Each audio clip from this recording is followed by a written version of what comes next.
नमस्कार मित्रों, जय श्री कृष्ण, राधे राधे। स्वागत है आपका हमारे इस हर इंसान अकेला है 923 YouTube चैनल पर। द्रौपदी के विषय में भविष्य पुराण में बताया गया है कि यह पूर्व जन्म में एक गरीब ब्राह्मणी थी। वन में रहकर यह किसी तरह अपना गुजारा किया करती थी, लेकिन अपने पुण्य कर्मों के कारण यह अगले जन्म में पांडवों की महारानी बनी। भविष्य पुराण में बताया गया है कि युधिष्ठिर जब जुआ में सब कुछ हार कर वन में जा रहे थे, उस समय मैत्रेय ऋषि ने अपने दिव्य दृष्टि से इस बात को जाना था। मैत्रेय ऋषि ने बताया पांडवों को कि द्रौपदी ने अपने पूर्व जन्म में ऐसे पुण्य किए हैं जिससे यह जहां भी रहेगी वहां अन्नपूर्णा की तरह इनका भंडार हमेशा भरा रहेगा।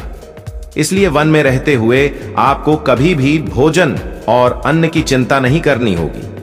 द्रौपदी के विषय में यह कथा तो आप जानते ही होंगे कि अर्जुन ने स्वयंवर की शर्त को पूरा करके द्रौपदी को पत्नी रूप में पाया। लेकिन जब यह अपनी मां कुंती के पास पहुंचे, तब मां से कहा कि देखो तुम्हारे लिए कितना सुंदर फल लाया हूं। कुंती ने कहा, तुम पांचों भाई बांट लो। लेकिन जब उनकी दृष्टि द्रौपदी पर गई, तब कुंती उलझन में पड़ गई। उसी समय भगवान श्री कृष्ण वहां पहुंचे और माता कुंती को द्रौपदी के पूर्व जन्म की बात बताई। भगवान श्री कृष्ण ने कुंती से कहा कि द्रौपदी ने अपने पूर्व जन्म में भगवान शिव की तपस्या करके यह वरदान मांगा था कि उसे अगले जन्म में धर्मपरायण, बलवान, श्रेष्ठ धनुर्धर, रूपवान और धैर्यवान पति मिले। यह पांचों गुण एक व्यक्ति में होना संभव नहीं है, इसलिए शिव के वरदान के कारण ही द्रौपदी के 5 पति होंगे। यह भी कहा जाता है कि द्रौपदी ने शिव जी से 14 प्रकार के गुण बताए थे, लेकिन शिव जी ने यह वरदान देने से मना कर दिया। तब द्रौपदी ने इन 5 गुणों वाले पति की मांग की थी। अगर शिव जी 14 गुणों वाले पति का वरदान देते तो द्रौपदी के 5 नहीं बल्कि 14 पति हो सकते थे। यह बड़े ही आश्चर्य की बात मानी जाती है कि द्रौपदी किस तरह से अपने 5 पतियों के साथ समान प्रेम भाव और व्यवहार रखती थी, और द्रौपदी को लेकर कभी पांडवों में आपसी विवाद क्यों नहीं हुआ। इसका कारण यह माना जाता है कि पांडवों ने एक नियम बना रखा था कि द्रौपदी कभी भी एक साथ 5 भाइयों के पास नहीं रहेगी। एक भाई द्रौपदी के साथ 1 वर्ष तक रहेगा, उसके बाद 1 साल द्रौपदी दूसरे भाई के साथ रहेगी। इस क्रम में द्रौपदी 5 भाइयों के साथ रहती थी। इसमें एक नियम यह भी था कि जब एक भाई द्रौपदी के साथ रहेगा, तब दूसरा भाई द्रौपदी के कक्ष में प्रवेश नहीं करेगा।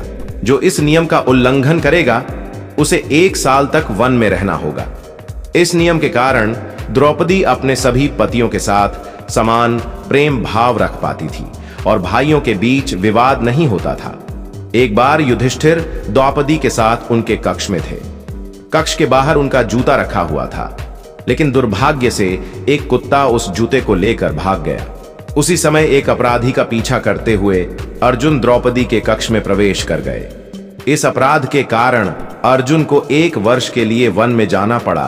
द्रौपदी को जब पता चला कि यह सब एक कुत्ते के कारण हुआ है, तब द्रौपदी ने कुत्ते को शाप दे दिया कि जब भी तुम्हारी प्रेम मिलन होगा, तब सारी दुनिया तुम्हें निर्लज्जता पूर्वक प्रेम करते हुए देखेंगी। जुए में जब युधिष्ठिर द्रौपदी को हार गए, तब दुशासन द्रौपदी के बाल पकड़कर खींचते हुए उन्हें भरी सभा में लेकर आया। इस समय द्रौपदी ऋतुचक्र में थी। शास्त्रों के अनुसार ऋतुचक्र के दौरान स्त्री को सात्विक भाव से एक तपस्विनी की भांति रहना चाहिए। इसलिए द्रौपदी ने उन दिनों बनाव श्रृंगार नहीं किया था और अपने बाल खुले रखे थे।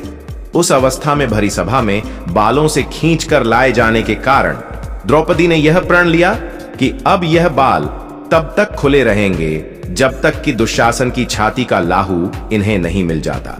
तो दोस्तों, वीडियो अगर आपको अच्छी लगी हो तो कृपया शेयर लाइक जरूर करें, और दोस्तों, चैनल पर अगर आप पहली बार आए हैं तो दोस्तों कृपया चैनल को सब्सक्राइब जरूर करें और कमेंट बॉक्स में सच्ची श्रद्धा से जरूर लिखें। जय श्री कृष्णा, राधे राधे।